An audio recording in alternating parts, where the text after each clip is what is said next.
En el corazón de una selva olvidada, una ciudad dormida respira a través del odio. Las columnas están decoradas con clavos manchados de sangre.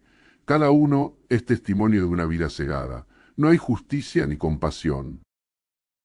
Solo dos facciones en pugna, atrapadas en una guerra sin final dentro de los muros de un palacio sin puertas. Allí entra Conan, a su lado Valeria, la pirata. Juntos se enfrentarán un laberinto de pasillos infestados de traición, fanatismo y muerte. Esta es la historia de Clavos Rojos, donde la muerte es religión. Suscríbete ahora y dale a me gusta para entrar en la ciudad maldita y ver si podés salir sin daños. Clavos Rojos, de Robert Howard. El cráneo en el risco. La amazona refrenó su fatigada montura. Oh. Esta se detuvo afirmando bien las patas, con la cabeza gacha, como si incluso el peso del arnés de cuero rojo, guarnecido en oro, fuera demasiado pesado para ella. La mujer sacó un pie, calzado con bota, del estribo plateado, y descabalgó de la silla dorada. Afirmó las riendas a la horquilla de la rama de un arbolillo y se volvió para inspeccionar las inmediaciones, con las manos en las caderas. No eran nada alentadoras. Árboles gigantes se inclinaban sobre el estanque en el que su caballo abrevaba. La maraña de los matorrales limitaba la visión del observador, arracimado bajo el sombrío crepúsculo del arco que formaban las ramas entrelazadas. La mujer se estremeció, con una sacudida de sus magníficos hombros, luego maldijo. Era alta, de busto generoso y largos miembros, con hombros fuertes. Toda su estampa era la de una fortaleza insólita, sin que eso le restase un ápice de feminidad. Era toda una mujer a pesar de su porte y atuendo que resultaba incongruente con el lugar donde se hallaba. En vez de falda usaba bombachos holgados de seda que se cerraban un palmo por debajo de las rodillas y sujetos con una ancha banda de seda a modo de faja. Botas vueltas de cuero blando y una blusa escotada y de seda, de cuello ancho y amplias mangas, completaban su atavío, su alborotado cabello rubio, cortado recto a la altura de los hombros, estaba sujeto con una banda de satén carmesí. La mujer se recortaba contra ese paisaje de selva sombría y primitiva, involuntariamente extraña e incongruente, fuera de lugar. Habría estado mejor contra un fondo de nubes marinas, mástiles pintados y gaviotas inquietas. Había color de mar en sus grandes ojos, y así debiera haber sido, pues ella era Valeria, de la Hermandad Roja, cuyas hazañas eran celebradas en canciones y baladas allá donde los marineros se congregasen. Trató de traspasar con la mirada el tenebroso techo verde de las ramas curvas y alcanzar el cielo que debía encontrarse más allá, pero al fin renunció con un sordo juramento. Dejando su caballo atado, se encaminó al este, volviendo de vez en cuando la mirada hacia el estanque, para memorizar el camino de vuelta. El silencio de los bosques le resultaba deprimente. Ningún pájaro cantaba en las ramas bajas y ni un susurro en los matorrales delataba la presencia de animales. Durante leguas había atravesado un territorio de silencio opresivo, interrumpido solo por los ruidos de su huida. Había apagado su sed en el estanque, pero sentía la comezón del hambre, así que comenzó a buscar en torno suyo, tratando de encontrar algunas de las frutas con las que había estado alimentándose desde que agotara la provisión de sus alforjas. Más adelante, al cabo de un rato, descubrió un afloramiento de roca oscura, parecida al pedernal, que se alzaba en forma de lo que parecía un abrupto risco entre los árboles. Su cima se perdía de vista entre la profusión de follaje circundante. Quizá el pico remontase las copas de los árboles y, desde allí, pudiera ver qué había más allá. Si es que había algo más allá de aquella, al parecer, ilimitada selva por la que llevaba cabalgando tantos días. Había una estrecha rampa natural que llevaba a la falda del risco. Tras ascender alrededor de 5 metros, alcanzó el cinturón de verdor que circundaba la roca. Los troncos de los árboles no llegaban a agolparse junto al risco, pero las puntas de sus ramas más bajas sí se extendían sobre él, velándolo con su follaje. Se internó en la oscuridad de las hojas, sin poder ver ni arriba ni abajo. Sin embargo, al fin pudo atisbar el cielo azul, y un momento más tarde, emergía al claro y cálido resplandor solar, y pudo contemplar la techumbre del bosque extendida a sus pies. Se encontraba sobre una ancha repisa, situada más o menos a la altura de la cima de los árboles, y de ella surgía una prominencia que formaba la cima del risco al que había trepado. Pero otra cosa más captó su atención en esos momentos. Su pie fue a tropezar con algo entre la alfombra de caídas hojas muertas que cubrían el repecho. Al apartarlas vio el esqueleto de un hombre. Examinó la osamenta descolorida con ojo experto, sin encontrar huesos rotos ni el menor signo de violencia. Aquel hombre debía de haber fallecido de muerte natural, aunque qué podía haberle hecho ascender a un alto risco para morir allí. Era algo que ella no podía ni intuir. Subió la cima de la prominencia y oteó el horizonte. La techumbre de la selva, a la que desde su posición elevada contemplaba como un suelo, resultaba tan impenetrable como vista desde abajo. No podía ni siquiera entrever el estanque en el que había dejado su caballo. Miró hacia el norte, a dirección desde la que había llegado. Vio tan solo el ondulante océano verde extendiéndose hasta donde llegaba la vista, con tan solo una tenue línea azul, en la distancia, insinuando la cadena de colinas que había cruzado unos días antes. Para sumergirse en ese agreste follaje, este y oeste resultaban idénticos, aunque la línea azul de colinas se desvanecía en esas direcciones. Pero, al volver los ojos al este, se enderezó y contuvo la respiración. A 1 kilómetro en esa dirección, el bosque raleaba y moría de golpe, dando paso a una llanura sembrada de cactus, y en mitad de ese llano se levantaban las murallas y las torres de una ciudad. Valeria lanzó un juramento, asombrada. Aquello resultaba increíble. No se hubiera sorprendido de ver poblamientos humanos de otra clase, las chozas en forma de colmena de los negros, o las cuevas de la misteriosa raza parda, que según las leyendas moraban en cierto territorio de esa región inexplorada. Pero resultaba asombroso hallarse ante una ciudad amurallada, a tantas semanas de viaje de la más próxima de las avanzadillas de cualquier civilización. Las manos se le estaban fatigando por el esfuerzo de sostenerse en pináculo, así que se deslizó hasta la repisa, frunciendo el entrecejo y sin saber muy bien qué hacer. Venía de lejos, del campamento de mercenarios situado en la ciudad fronteriza de Sukhmet. En las bajas praderas, donde desesperados aventureros de todas las razas protegían las fronteras estigias contra las incursiones que, como una marea roja, llegaban desde Darfar. Su vida había sido ciegas, a través de un país del que nada conocía. Y ahora se debatía entre el deseo de cabalgar hacia esa ciudad de la llanura y el instinto de precaución que la invitaba a circundar la población y proseguir su solitaria huida. Tonto conscient, o algo y proseguir su solitaria huida. El curso de sus pensamientos se vio roto por un rumor de hojas abajo.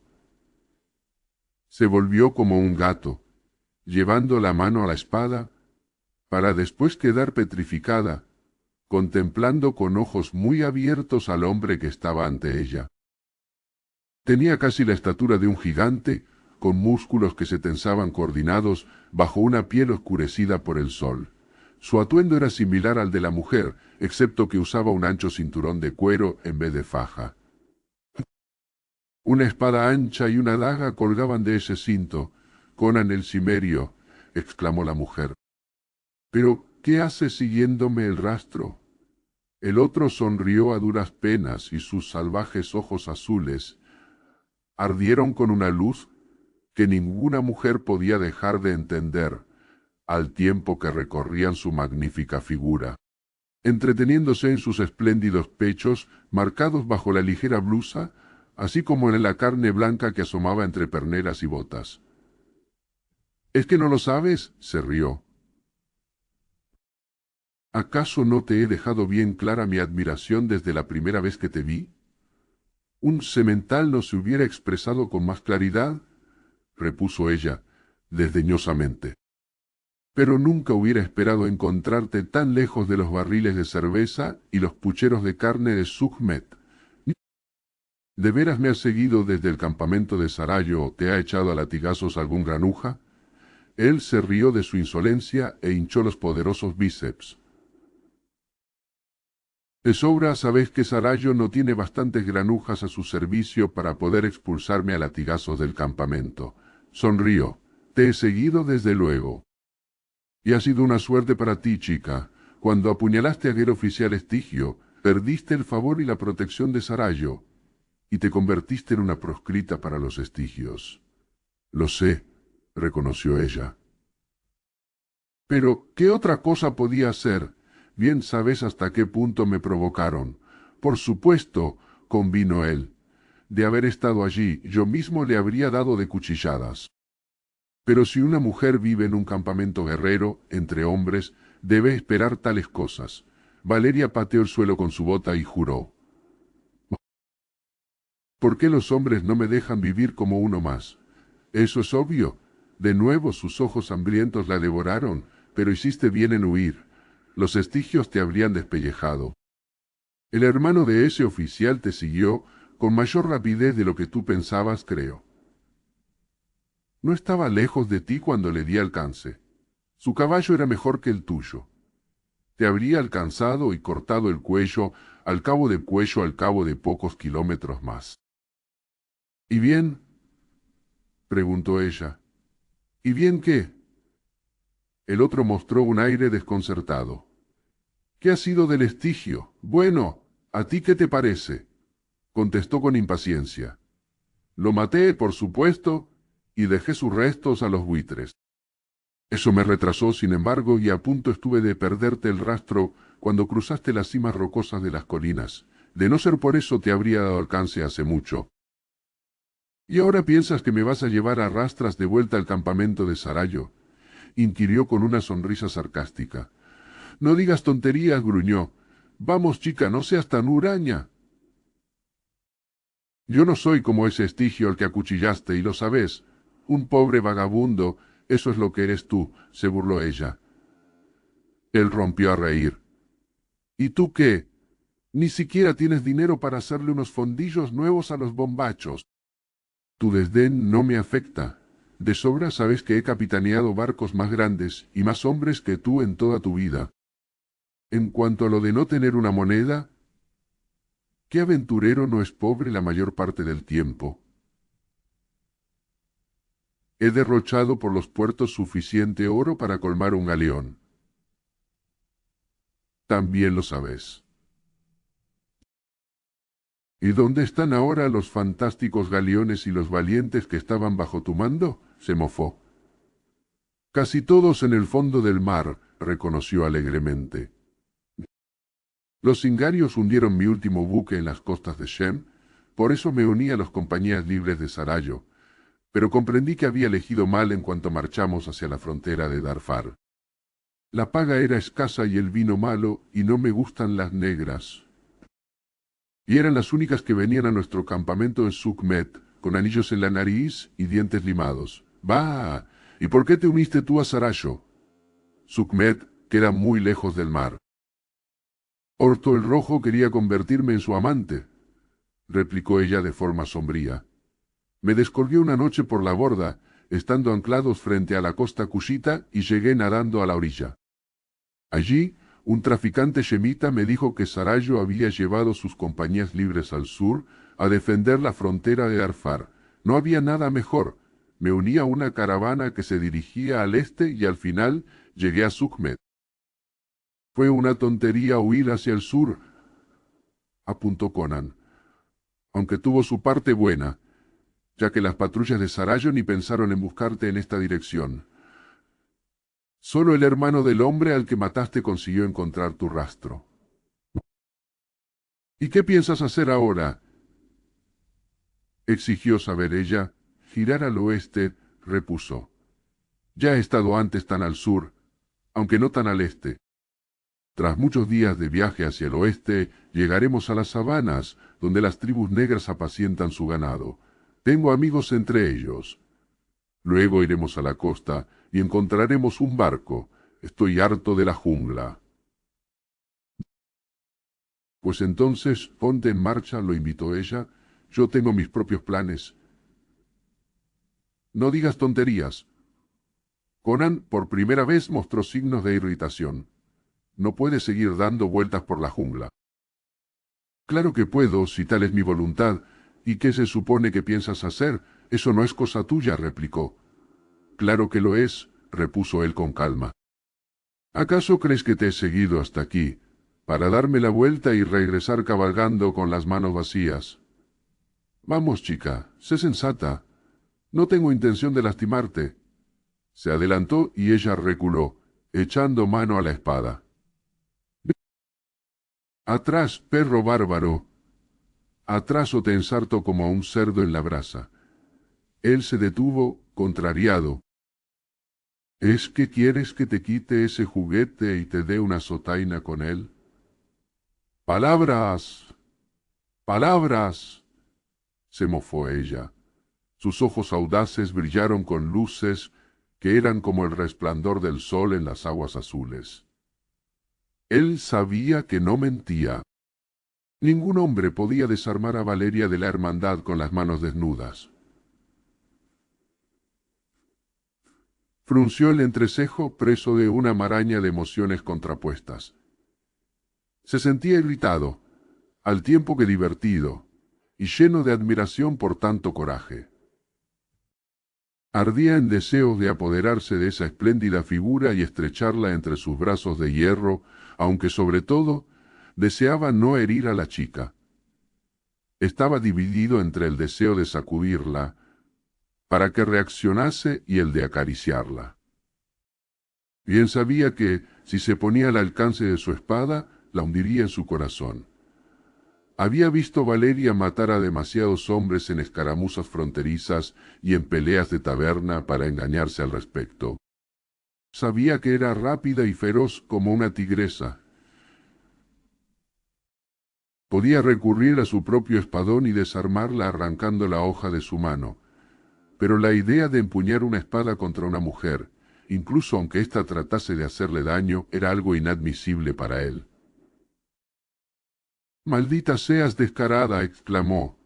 «Te voy a quitar esa...» Se adelantó, su furia lo había vuelto imprudente, y ella se dispuso a dar un golpe mortal.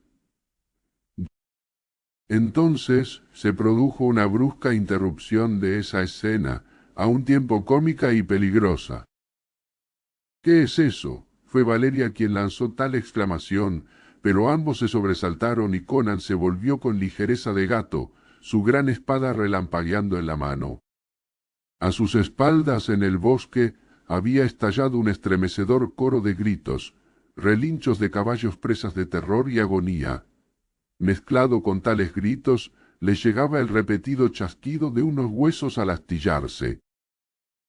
«Los leones nos están matando los caballos», gritó Valeria. «¡Eso no son leones!», exclamó Conan, los ojos fulgurando. «¿Has oído algún rugido de león?». «No». «Escucha cómo crujen los huesos. Ningún león es capaz de hacer tanto ruido matando a un caballo». Conan se lanzó por la rampa natural que ella había seguido al ascender, su rencilla personal olvidada por ese instinto que hace que los aventureros se unan ante un peligro común. Los relinchos habían cesado cuando llegaron a la verde alfombra de hojas que cubría la piedra. «Encontré atado a tu caballo en el estanque de ahí detrás», musitó él, desplazándose tan sigilosamente que ella ya no se preguntó cómo podía haberla sorprendido en el risco. «Até el mío junto al tuyo y seguí las huellas de tus botas. Ten cuidado». Habían dejado atrás las ramas que llegaban al risco y podían ver la zona que había bajo el arco de la selva. Sobre sus cabezas, el techo verde formaba un sombrío dosel. Debajo, la luz del sol se filtraba lo suficiente para crear un crepúsculo teñido de jade. Los troncos gigantes de los árboles a menos de 100 metros se veían brumosos y fantasmales. Los caballos tienen que estar detrás de esa espesura allí, susurró Conan, y su voz podría haber sido una brisa acariciando el ramaje. Escucha. Valeria ya lo había oído y notó que un escalofrío le recorría el cuerpo e inconscientemente llevó una mano blanca al musculoso brazo moreno de su acompañante. Más allá de la espesura llegaba un ruidoso crujir de huesos y un sordo rasgar de carnes, así como los gruñidos y gorgoteos de un festín horrible. «Los leones no hacen ese ruido», susurró Conan. «Algo está devorando a nuestros caballos, pero no es ningún león, Thorcrom». Los ruidos cesaron de golpe y Conan masculló un juramento. Una brisa repentina se había alzado para soplar directamente hacia el sitio donde se ocultaba el invisible carnívoro. «Ahí viene», musitó Conan desenvainando la espada. La espesura se agitó y Valeria oprimió el brazo de Conan. Aun siendo profana en los misterios de la selva, sabía que ningún animal de los que hubiera visto podía sacudir los grandes matorrales de esa forma. «Debe de ser grande como un elefante», murmuró Conan, haciéndose eco de sus pensamientos. «Pero, ¿qué demonios?» Su voz se desvaneció en un silencio atónito. A través de la espesura surgía una cabeza de pesadilla y locura. Unas fauces sonrientes descubrieron unas hileras de colmillos amarillentos y babeantes. Y sobre aquella boca abierta se fruncía un hocico de saurio. Unos ojos enormes como los de una pitón, pero 1000 veces más grandes, miraban sin parpadear a los petrificados humanos. La sangre manchaba los labios escamosos y fofos y goteaba de la gran boca.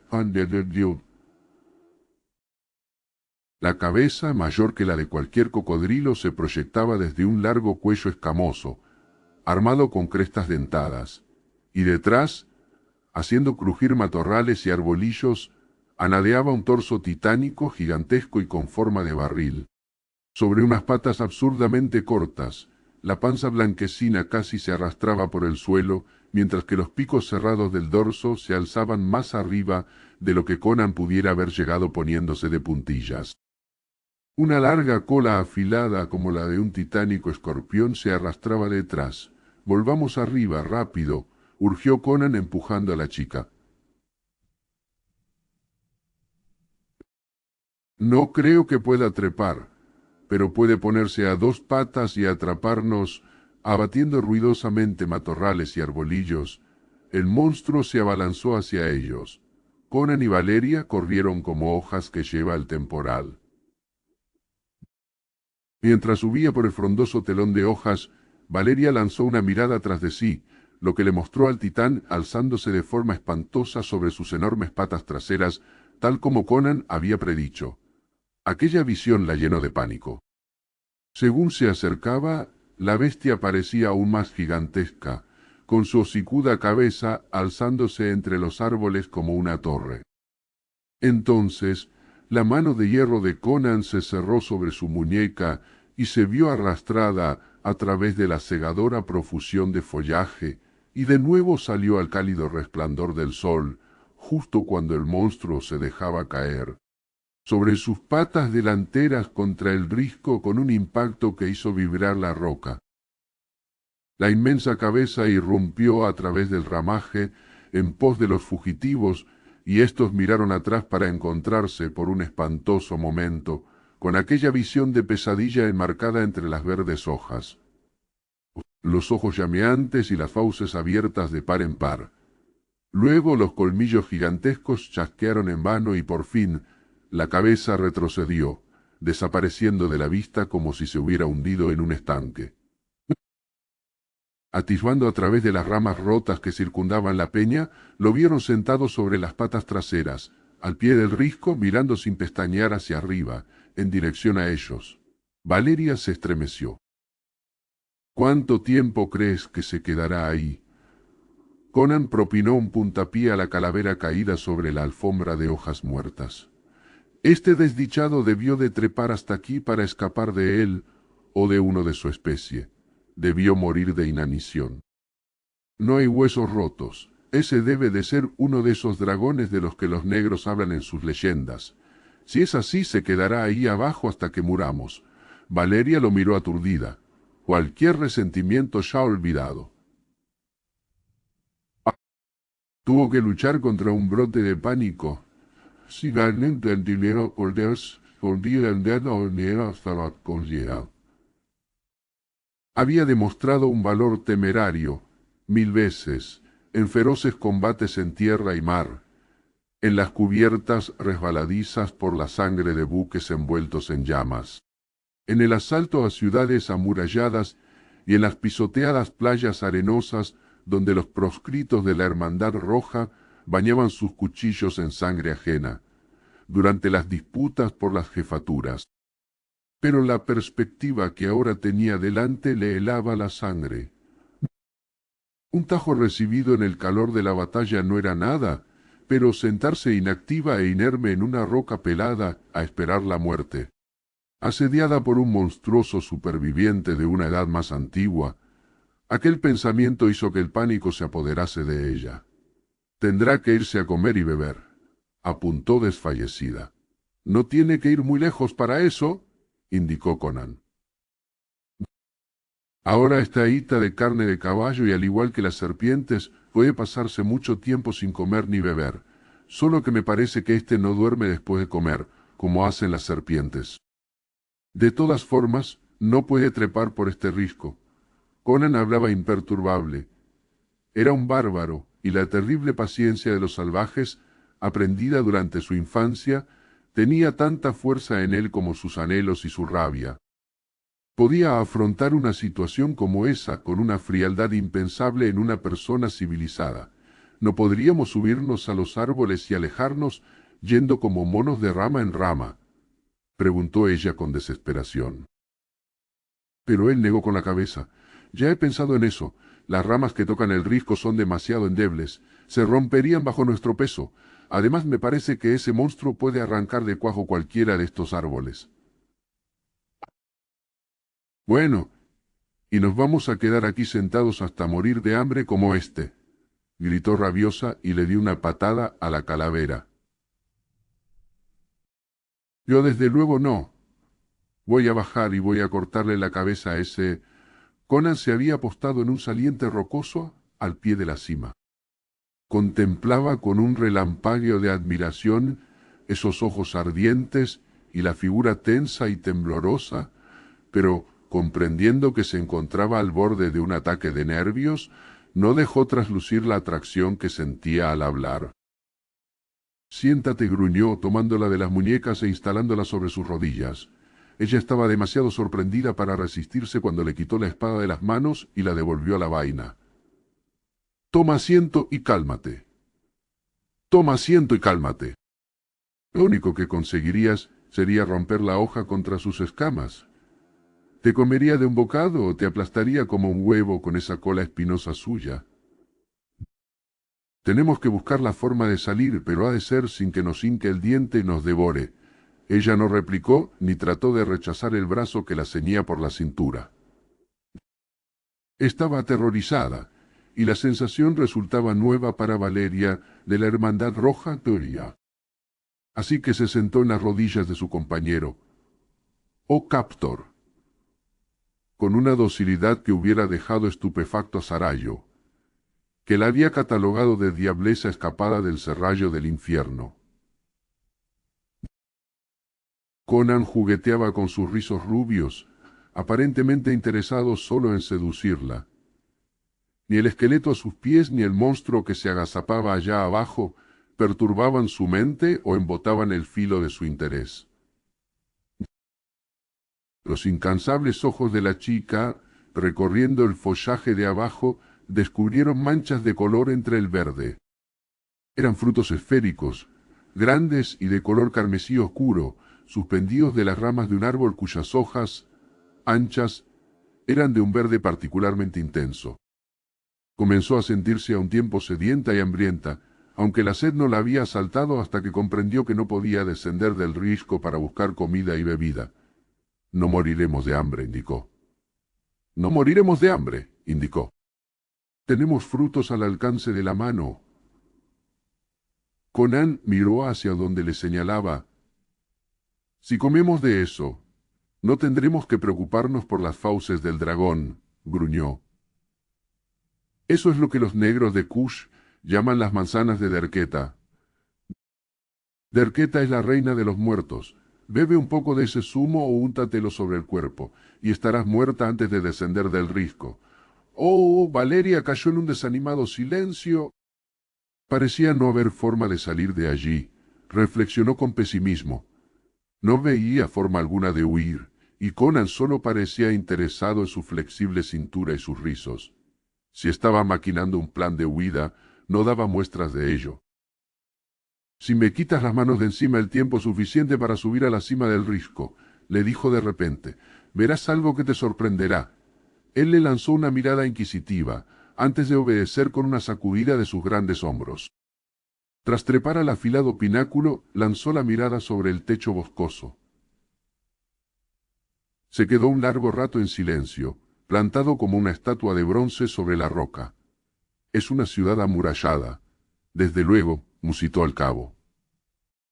¿Querías ir allí cuando tratabas de que yo me fuera a la costa? La vi justo antes de que llegases. No sabía nada de ella cuando salí de Sukhmet. ¿Quién iba a pensar que habría una ciudad aquí? No creo que los estigios hayan llegado tan lejos. ¿Habrán construido los negros una ciudad así?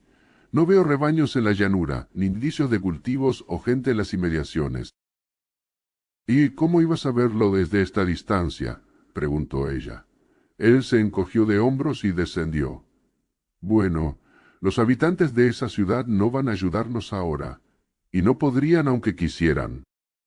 La gente de los países negros suele ser hostil a los extranjeros. Lo más seguro es que nos cosiesen a lanzazos. Se detuvo de golpe y se quedó callado como si hubiese olvidado lo que estaba diciendo, mirando ceñudo a las esferas carmesíes que resplandecían entre las hojas. ¡Lanzas! ¡Musitó! Soy un tonto de remate por no haberlo pensado antes. He ahí una prueba palpable de lo que una chica guapa hace con la sensatez de un hombre. ¿De qué estás hablando?, quiso saber ella. Sin responder, el cimerio bajó hasta donde se alzaba el follaje y espió a través de él. La gran bestia aguardaba sentada abajo, observando el risco con la terrible paciencia de los reptiles. De igual manera, los de su especie debían de haber contemplado a sus antepasados trogloditas, encaramados en las rocas altas, en la brumosa alba de los tiempos. Conan lo maldijo con gesto imperturbable y comenzó a cortar ramas, lo más largas que podía desde donde se hallaba. El agitar de hojas inquietó al monstruo. Se levantó sobre los cuartos traseros y abatió unos arbolillos con su espantosa cola como si fueran mondadientes. Conan lo observaba, precavido, de reojo, y justo cuando Valeria creía que el dragón iba a lanzarse de nuevo contra el risco. El cimerio retrocedió y subió hasta la repisa con las ramas que acababa de cortar. Eran 3 varas esbeltas de unos 2 metros de longitud, no más gruesas que su pulgar. También había cortado algunos tramos de enredaderas delgadas y resistentes. Las ramas son demasiado endebles para servir de asta de lanza y la hiedra no es tan gruesa para valer como cuerda, apuntó señalando el follaje que rodeaba el risco. No soportaría nuestro peso, pero la unión hace la fuerza. Pero la unión hace la fuerza. Al menos, eso es lo que solían decirnos los renegados aquilonios a los cimerios cuando fueron a las colinas para levantar un ejército con el que invadir su propio país. Pero nosotros siempre hemos luchado en clanes y tribus. ¿Para qué demonios quieres esos palos?, le espetó ella. Espera y verás, Agrupando los palos en un haz compacto, encajó su puñal entre ellos en un extremo. Luego ató el conjunto con las enredaderas, de forma que al acabar tenía una lanza de no poca solidez, con un sólido astil de 2 metros de largo. —¿Qué diablos quieres hacer? —le preguntó ella. —¿No me habías dicho que una hoja de acero se haría pedazos contra esas escamas? —No tiene escamas en todas partes —replicó Conan—, y no hay nada imposible. Bajó hasta donde empezaba el follaje, extendió la lanza y traspasó con cuidado una de las manzanas de Derqueta. La mantuvo alzada para evitar las oscuras gotas moradas que caían de la fruta atravesada. Luego retiró la hoja y le mostró a Valeria el acero azul manchado de un turbio carmesí. —No sé si podrá acabar con él —aseveró—. Aquí hay veneno suficiente como para matar a un elefante, pero... En fin, ya veremos, ya veremos. Valeria fue con él cuando Conan se adentró en el follaje. Manteniendo precavidamente la lanza lejos, el cimerio introdujo la cabeza entre las ramas y se dirigió al monstruo. —¿Qué estás esperando ahí, desgraciado retoño de padres desconocidos? Fue una de las peculiares preguntas que le hizo. —¡Pan! —Mete la cabeza de nuevo por aquí, bicho de cuello largo. ¿O esperas que vaya ahí y te mueva el maldito culo a puntapiés? Hubo más improperios, algunos de ellos tan explícitos que impresionaron a Valeria, pese a la rústica educación que había recibido entre marineros, y surtió efecto en el monstruo. Así como el incesante aullar de un perro confunde y enfurece a animales más calmos, la resonante voz de un hombre causa miedo en lo más hondo de algunos animales y rabia insensata en otros.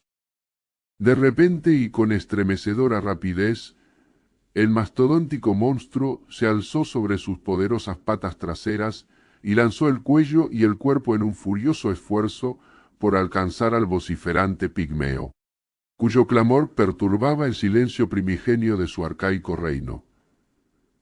Pero Conan había calculado la distancia con precisión. A 1,5 metros debajo de él, la poderosa cabeza irrumpió, terrible, pero en vano, a través de las hojas. Y, cuando la monstruosa boca se abrió como la de una gran serpiente, Conan golpeó con su lanza en la roja comisura del ángulo de las fauces y lo hizo con toda la fuerza de ambos brazos. Hundió la hoja del largo puñal en carne, tendón y hueso, hasta la empuñadura. Las fauces se cerraron de forma convulsiva al instante, quebrando el asta de 3 palos y casi arrancando a Conan de su posición. Habría caído de no mediar la chica, que se hallaba a su espalda, y lo agarró con desesperación por el cinto de la espada. El cimerio se agazapó en un saliente rocoso y le dedicó una sonrisa a la muchacha. Uticaro, Allen y Aaron. Y le hará yo gi oblanar guío juntambica.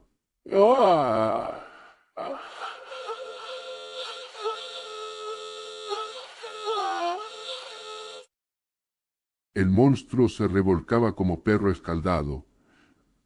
Agitaba la cabeza, se la golpeaba con las garras y abría, repetidas veces, la boca en toda su aterradora amplitud.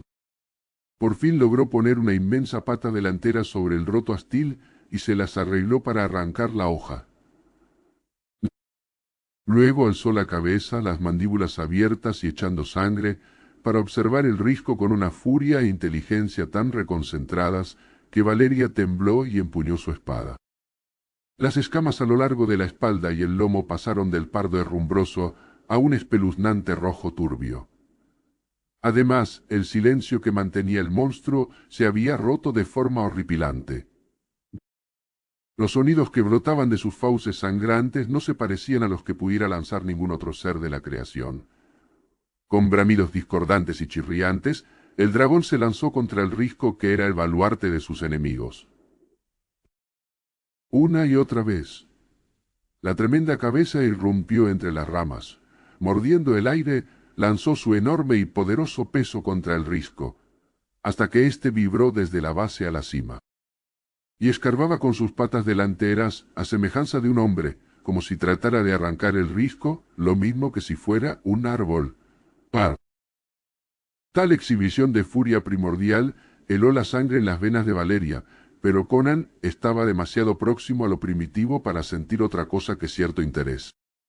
El bárbaro se sentía en conexión con los hombres y con los animales, los cuales eran ajenos a Valeria.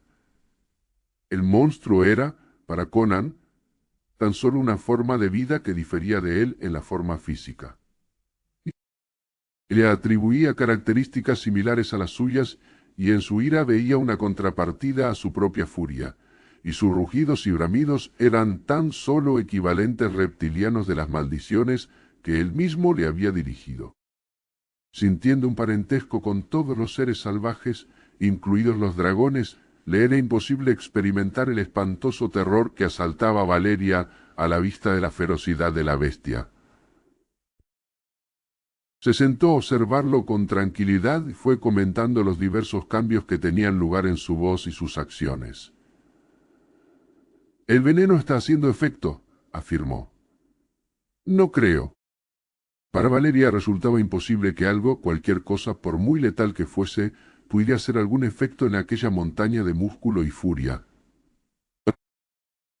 «Hay dolor en su voz», manifestó Conan. Al principio tan solo era furia debida a la herida en sus fauces. Ahora está sintiendo la acción del veneno. Mira, se está tambaleando. Se quedará ciego en unos pocos minutos. ¿Qué te decía? Ya que repentinamente el dragón se había vuelto bamboleando para marcharse aplastando los matorrales. ¿Está huyendo?, preguntó desasosegada Valeria. Se dirige al estanque. Conan se puso en pie de un salto como galvanizado. El veneno le causa sed. ¡Vamos! Se quedará ciego enseguida, pero podrá olfatear el camino de regreso al risco. Y si nuestro olor sigue aún aquí, se quedará sentado hasta que muera. Y es posible que otros de su especie acudan atraídos por sus gritos. ¡Vamos! ¡Vamos a bajar! Valeria estaba espantada. «Claro, iremos a la ciudad. Puede que allí nos corten la cabeza, pero es nuestra única oportunidad. Quizá nos topemos con 1.000.000 de dragones por el camino, pero si nos quedamos aquí seguro que moriremos. Si nos quedamos a esperar a que muera, puede que luego tengamos que vérnoslas con una docena más. Sígueme rápido».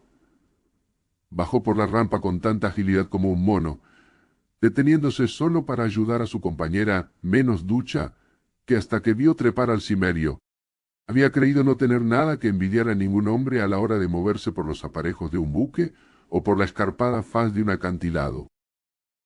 Se sumieron en la penumbra de debajo de las ramas de los árboles y se deslizaron en silencio hasta el suelo, aunque Valeria creía que los latidos de su corazón debían de oírse desde lejos. Un ruidoso gorgoteo y lameo en el interior de la densa espesura indicaba el lugar en el que el dragón estaba bebiendo del estanque. «Tan pronto como se hinche la panza volverá», susurró Conan. «Puede que pasen horas hasta que el veneno lo mate».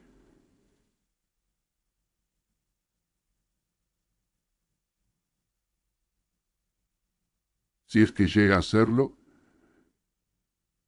en algún lugar más allá del bosque, el sol se hundía en el horizonte. La selva era un brumoso crepúsculo de sombras negras e imágenes turbias. Conan aferró por la muñeca a Valeria y descendieron. Hacía menos ruido que la brisa al soplar entre los troncos de los árboles, pero Valeria tenía la sensación de que sus botas blandas delataban su huida por todo el bosque. «No sé si podrá seguir un rastro», musitó Conan, «pero si se alza viento podrá olfatear nuestro olor. Quiera Mitra que el viento nos sople», exclamó Valeria. Su rostro era un pálido óvalo en la penumbra. Empuñaba la espada con su mano libre, pero el tacto de la empuñadura de cuero no le daba más que la sensación de hallarse inerme. Estaban a una cierta distancia de los árboles del bosque cuando oyeron unos chasquidos y unos crujidos a sus espaldas. Valeria apretó los labios para reprimir un grito. «¡Ha encontrado nuestro rastro!», zurró con rabia. Conan negó con la cabeza. «No, no ha conseguido olemos en la roca y ahora está deambulando a través del bosque, intentando captar de nuevo nuestro olor. Vamos, es la ciudad o nada. Puede hacer trizas cualquier árbol al que nos subamos». Ojalá no se levante el viento. Fueron avanzando hasta que los árboles comenzaron a clarear. A sus espaldas, el bosque era un negro e impenetrable océano de sombras. El ominoso crepitar aún sonaba detrás de ellos, según el dragón iba dando tumbos en su errático vagabundeo. «El llano está ahí delante», exclamó Valeria. «Solo un poco más y...» «Por Crom», juró Conan. «Por Mitra», musitó Valeria. «¡Musitó Valeria!». El viento acababa de alzarse desde el sur. Soplaba llevando directamente su olor a la selva situada a sus espaldas. Al instante, un horrible rugido sacudió los bosques.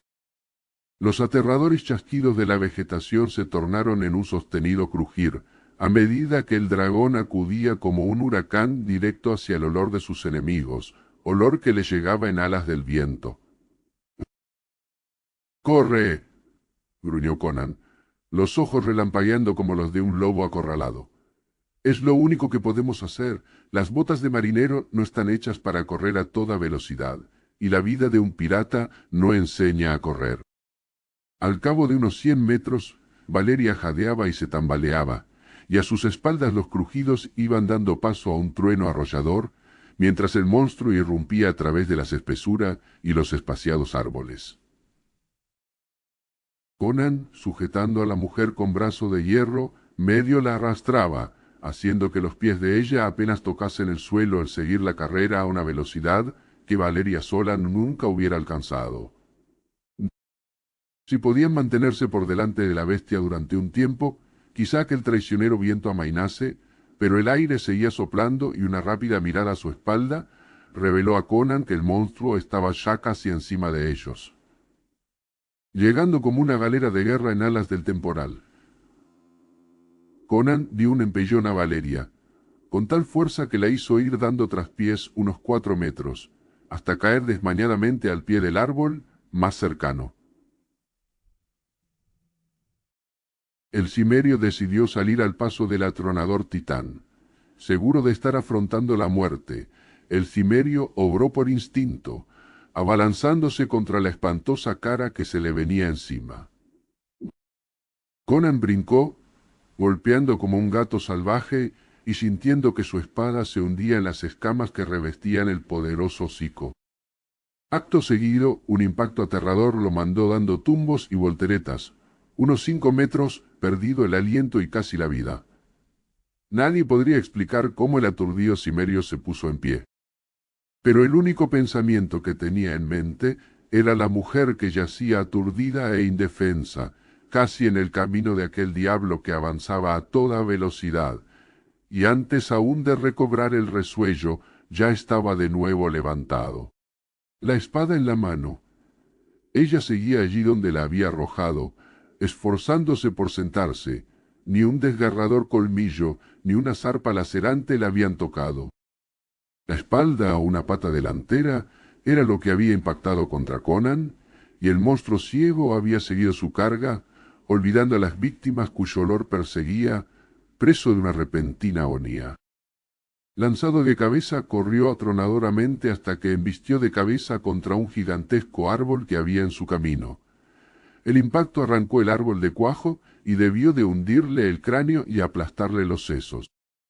Árbol y monstruo cayeron juntos, y los aturdidos humanos vieron cómo las ramas y hojas se sacudían con las convulsiones de la criatura. Hasta que quedaron quietas.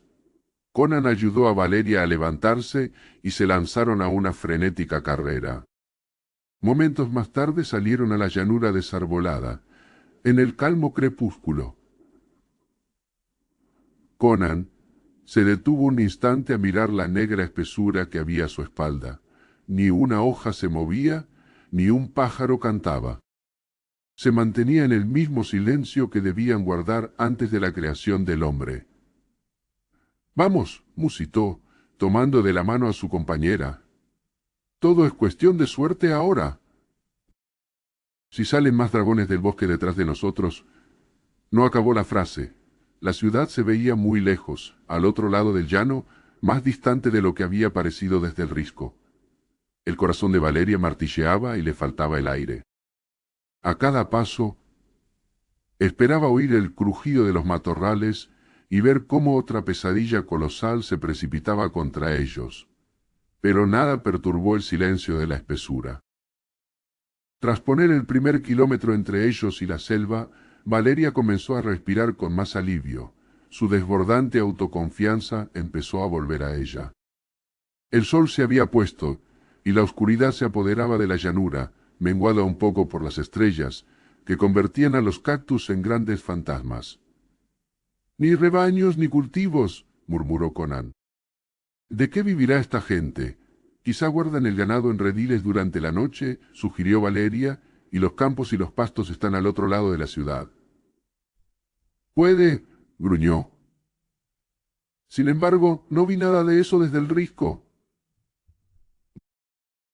La luna se alzó sobre la ciudad, recortando negras murallas y torres contra el amarillo resplandor. Valeria se estremeció. Negra contra la luna.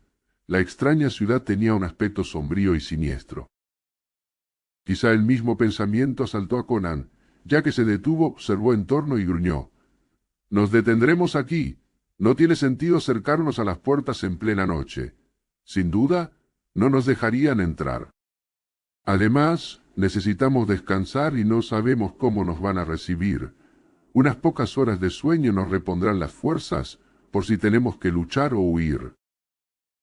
Fue guiándola hasta un lecho de cactus que formaban un círculo, un fenómeno común en los desiertos sureños. Abrió un pasadizo con su espada e indicó a Valeria que entrase.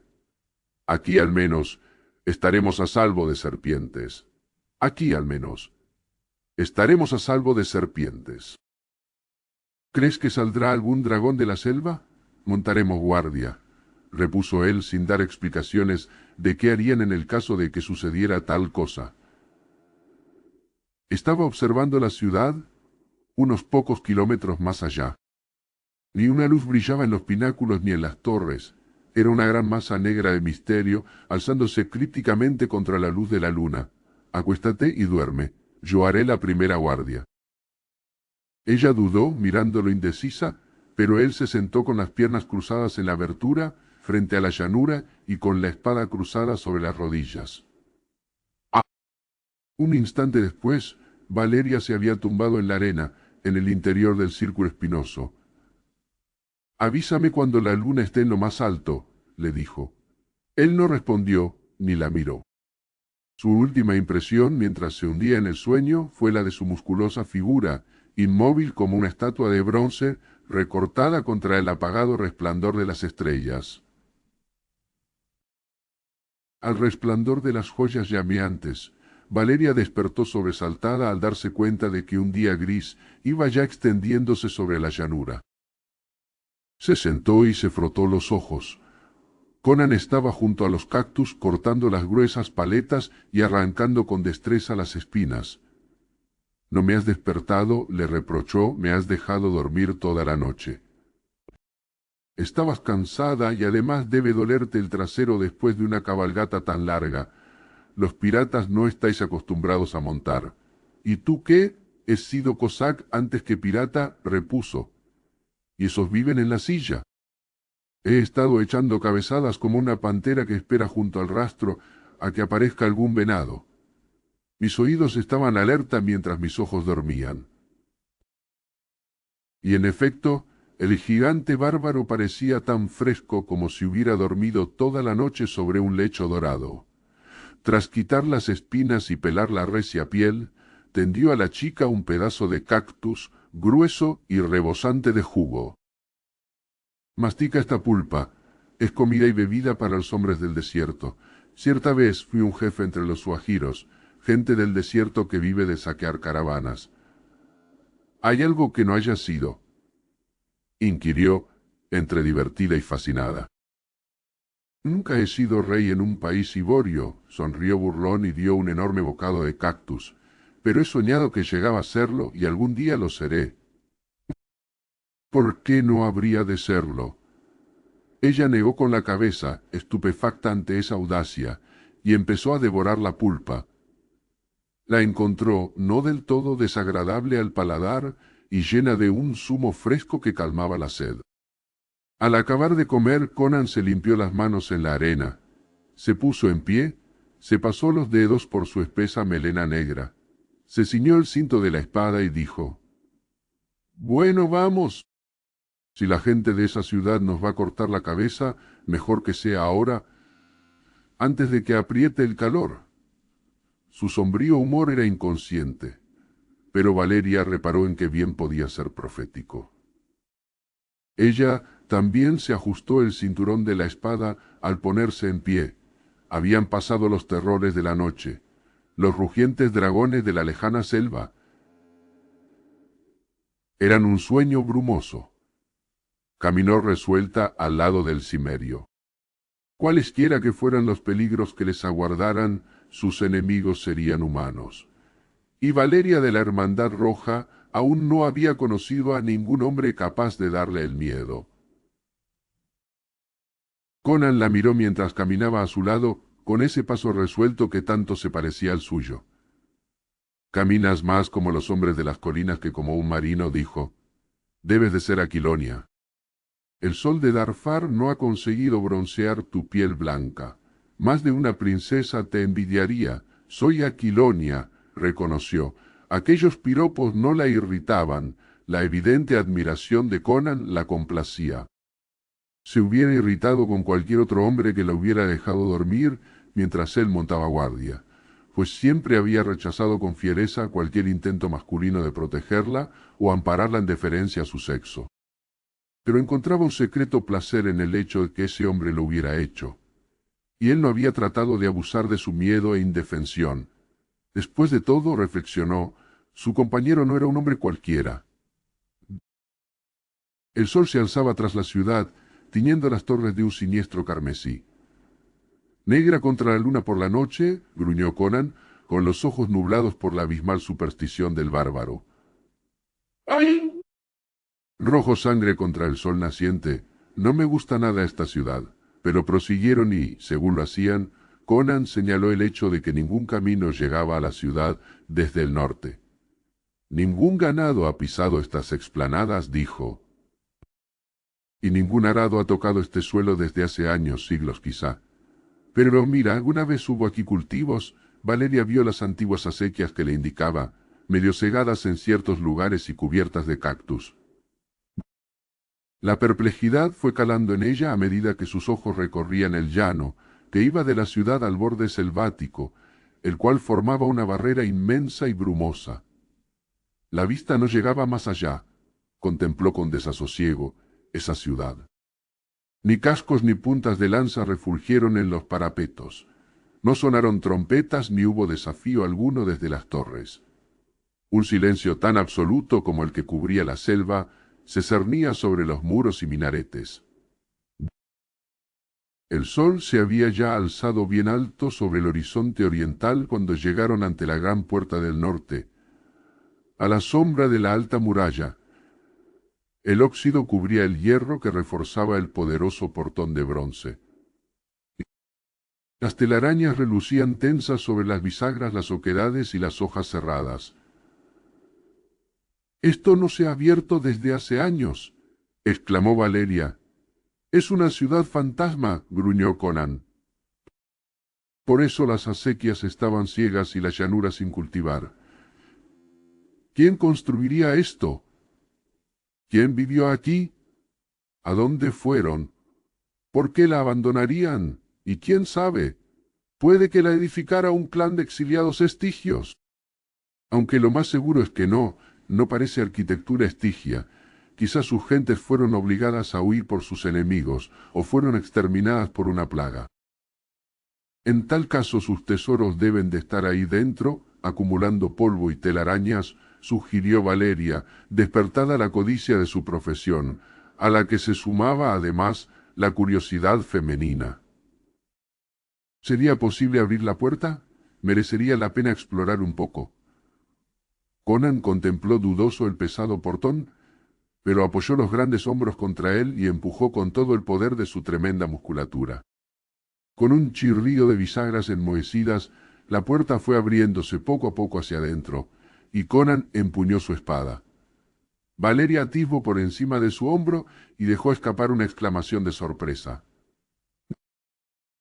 No estaban ante una calle abierta o un patio, como era lógico esperar.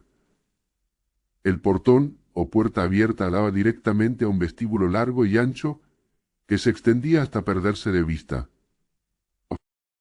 Tenía proporciones colosales y el suelo era de una curiosa piedra roja, cortada en losas cuadradas que parecía arder como el reflejo de las llamas. Los muros eran de un brillante material verde. «Eso es jade o yo soy shemita», juró Conan. «No es posible, no en tal cantidad», repuso Valeria. «He robado lo bastante de las caravanas quitayas para saber de qué estoy hablando», aseguró. «Eso es jade». El techo abovedado era de lapislázuli, adornado con racimos de grandes piedras verdes que resplandecían con un brillo siniestro. «Piedras de fuego verde», masculló el cimerio. «Así es como las llama la gente de Punt. Se supone que son los ojos petrificados de esas culebras prehistóricas que los antiguos llamaban serpientes doradas. Brillan como ojos de gato en la oscuridad. Deben alumbrar por la noche este vestíbulo, aunque debe de ser una iluminación espantosamente extraña. Vamos a echar una ojeada, puede que encontremos joyas». «¡Cierra la puerta!», lo instó Valeria. «No me gustaría tener que vérmelas con un dragón en este vestíbulo». Conan sonrió con sorna. «No creo que los dragones salgan del bosque». Pero hizo lo que le pedía, y le mostró el roto cerrojo de la parte interior. Ya me pareció oír un crujido cuando empujé. Este cerrojo acaba de romperse. La herrumbre lo ha consumido. Si la gente de aquí huyó, ¿por qué dejarían echado el cerrojo por dentro? Sin duda, escaparon por otra puerta, supuso Valeria. Se preguntó cuántos siglos habrían transcurrido desde que la luz del exterior se filtrara hasta ese vestíbulo verde a través de la puerta abierta. La luz del sol lograba colarse en el vestíbulo, y enseguida descubrieron por dónde. Arriba, en el techo abovedado, había claraboyas como troneras, hechas de traslúcidas láminas de alguna sustancia cristalina. En las zonas en sombras entre ellas, las grandes joyas resplandecían como ojos de gatos rabiosos. A sus pies,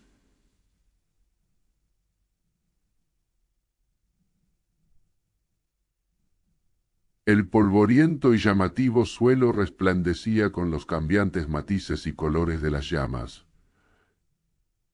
Era como desplazarse a través de los suelos del infierno, con malignas estrellas parpadeando sobre sus cabezas. 3 galerías corrían a cada lado del vestíbulo, superpuestas las unas a las otras. «¡Hay 4 plantas!», gruñó Conan. «Y este vestíbulo da a las 4. Es tan largo como una calle. Me parece que hay una puerta en el otro extremo». Valeria encogió sus blancos hombros. «Tus ojos son, en tal caso, mejores que los míos, aunque entre los granujas de mar se me tiene por alguien de vista aguda». Entraron por una puerta abierta y atravesaron una serie de estancias vacías, pavimentadas como el vestíbulo y con muros del mismo jade verde, mármol, marfil o calcedonia, adornados con frisos de bronce, oro o plata. Había gemas de fuego verdes encastradas en los cielos rasos, y su luz resultaba tan fantasmal e ilusoria como Conan había pronosticado. Bajo aquel resplandor embrujado, los intrusos se movían como espectros. Algunas de las estancias carecían de tal iluminación y los vanos de las puertas las mostraban negras como la boca del infierno. Conan y Valeria evitaron esos lugares, permaneciendo siempre en estancias iluminadas. Había telarañas en las esquinas, pero no una perceptible acumulación de polvo en los suelos, las mesas o los asientos de mármol, jade o cornalina que amueblaban las estancias. Aquí y allá había alfombras de una seda conocida como quitaya, que es prácticamente indestructible. En ninguna parte encontraron ventanas o puertas que dieran a calles o plazas. Las puertas se abrían tan solo a otras estancias o salones. ¿Por qué no conseguimos salir a una calle?, refunfuñó Valeria. Este edificio o lo que sea debe de ser tan grande como el serrallo del rey de Turán. La gente no puede haber muerto a causa de una plaga, dijo Conan meditando sobre el misterio de la ciudad vacía. De ser así, habríamos encontrado esqueletos. Tal vez se sentían amenazados y huyeron, o quizá, al diablo con tanto quizá, lo interrumpió Valeria con rudeza. Nunca lo sabremos. Mira esos frisos. Muestran hombres. ¿De qué raza son? Conan, tras examinarlos, negó con la cabeza. Nunca he visto gente así, pero tienen facciones orientales de Vendia tal vez o puede que de Kosala. ¿Acaso fuiste rey de Kosala?, preguntó ella, enmascarando su curiosidad con zumba. No, pero fui un caudillo de los Afgulis, que viven en los montes Himelios, en las fronteras de Vendia. Esta gente me recuerda a los kosalanos. Pero ¿por qué iban los kosalanos a construir una ciudad tan al oeste? Las figuras eran de hombres y mujeres esbeltos, de piel olivácea y facciones finas y exóticas. Portaban túnicas vaporosas y muchos ornamentos, delicadamente enjollados, y los habían retratado sobre todo en actitud de festejar, bailar y hacer el amor. Orientales no hay duda, gruñó Conan, pero no sé de dónde son. Deben de haber llevado una asquerosa vida en paz, o habría escenas de guerras y luchas. Vamos por la escalera. Había una escalera de caracol, de marfil, que arrancaba de la estancia en la que estaban. Subieron 3 tramos y llegaron a una habitación amplia, en el 4º piso, que parecía ser la más alta de esa parte del edificio. Había tragaluces en el techo, y las gemas de fuego parpadeaban de forma tenue. Observando a través de las puertas, vieron que, por todas partes, excepto en un extremo, había series de estancias iluminadas de forma similar. En ese otro extremo, una puerta se abría a una galería con balaustrada, que se asomaba a un vestíbulo mucho más pequeño que el que acababan de explorar en la planta baja. ¡Diablos! Valeria se sentó, disgustada, en un banco de jade. ¡Diablos! Valeria se sentó, disgustada, en un banco de jade. La gente que abandonó esta ciudad debió de marcharse con todos sus tesoros. Estoy cansada de vagabundear por estas habitaciones desnudas sin ton ni son. Todas esas salas superiores parecen estar iluminadas, dijo Conan. Espero que allí podamos encontrar una ventana desde la que ver la ciudad. Anda, vamos a echar una mirada por esa puerta de ahí. Ve tú, lo invitó Valeria. Yo me quedo aquí a descansar. Conan se marchó por la puerta opuesta a la que se abría la galería, y Valeria se recostó con las manos enlazadas tras la cabeza y estiró las piernas.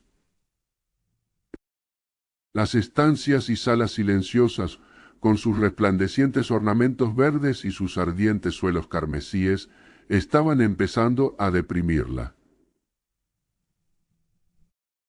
Deseaba hallar la forma de salir de ese laberinto por el que habían estado vagabundeando y encontrar una calle. Se preguntó para pasar el rato qué furtivos y oscuros pies se habían deslizado por esos suelos llameantes en siglos pasados y cuántos actos de crueldad y misterio habrían iluminado esas gemas del techo. Un débil sonido la arrancó de sus reflexiones.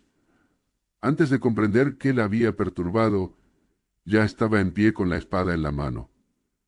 Conan no había vuelto, y ella sabía que no era él a quien había oído. El sonido había salido de algún lugar situado más allá de la puerta que se abría a la galería. Sin hacer ni un ruido con sus blandas botas de cuero, se deslizó hacia allá, se acercó con cautela a la balconada y observó a lo que sucedía abajo, a través de los recios balaustres. Un hombre rondaba por el vestíbulo. La visión de un ser humano en esa ciudad, supuestamente desierta, le produjo una honda impresión. Agazapándose entre los balaustres de piedra, con los nervios en tensión, Valeria examinó a la furtiva figura. Aquel hombre no guardaba semejanza alguna con las figuras representadas en los frisos. Era un poco más alto que la media y muy oscuro, aunque sin rasgos negroides. Iba desnudo, a excepción de un taparrabos de seda que no alcanzaba a cubrir del todo sus musculosas caderas y un cinturón de cuero, de un palmo de ancho, que rodeaba su delgada cintura. El largo cabello negro le colgaba lacio sobre los hombros dándole un aspecto salvaje. Era enjuto, lleno de nudos y hebras musculares en brazos y piernas, sin que nada de grasa le suavizase los contornos. Era tan estilizado que resultaba casi repulsivo, aunque no fue su apariencia sino su actitud lo que impresionó a la mujer. Se escabulló con sigilo, se detuvo, medio agachado, la cabeza de un lado a otro. Empuñaba un machete corto en la diestra y Valeria observó que temblaba debido a la intensidad de la emoción que lo embargaba. Tenía miedo y temblaba, preso de algún terror agudo. Cuando volvió la cabeza ella vio el resplandor de sus salvajes ojos entre las greñas lacias de pelo negro. Él no se percató de su presencia. Avanzó de puntillas por el salón y desapareció por una puerta abierta. Un momento más tarde oyó un grito amortiguado. Luego, silencio. Atenazada por la curiosidad, Valeria caminó por la galería hasta llegar a una puerta situada sobre aquella por la que había entrado aquel hombre.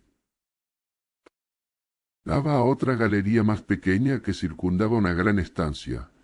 Esta sala se hallaba en la tercera planta y su techo no era tan alto como el del vestíbulo.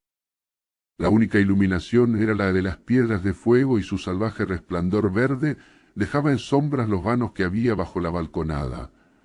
Los ojos de Valeria se abrieron de par en par. El hombre que había visto antes estaba aún en aquella estancia. Yacía boca abajo sobre una alfombra de oscuro carmesí en mitad de la habitación. Su cuerpo sin fuerza yacía con los brazos abiertos. El machete se encontraba a su lado.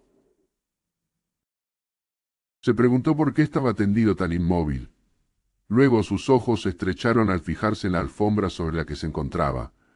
Debajo del cuerpo y a su alrededor el suelo mostraba un color carmesí ligeramente más intenso y brillante.